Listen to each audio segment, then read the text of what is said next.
að tap, já, hörkuleik, þetta er bara jafnt út úr lokin. Hvað er að gerast hjá okkur? Hvað tapir þessu?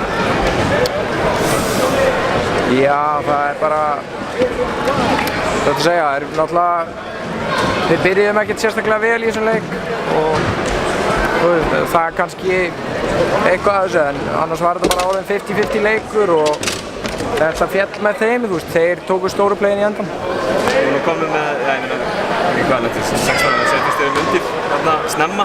Já. Karakter hjá þínu liði og þú lítur að vera ánægð með það að koma tilbaka og hafa trú á verkefni.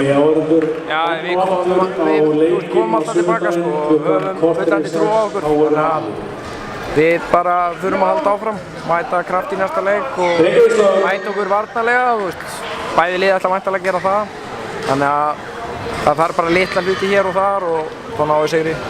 Ólíkar innkomur liðana inn í þennan leik. KR kláraði sína seríu í 3 leikjum en þið í, já, ég meina bara hörku seríu, 8 leik fram á síðustu sekundum móti Tindastól.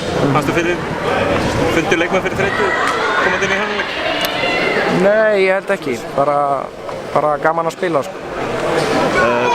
Væntanlega gott að fá að fara heim í Þorlákshöfn og kvitta fyrir þetta tap núna. Já, við verðum bara að vinna næsta leik og það er bara eina sem við þurfum að hugsa um. Við þurfum að bæta okkur frá þessum og við þurfum að vinna næsta og við bara ætlum að gera það. Takk.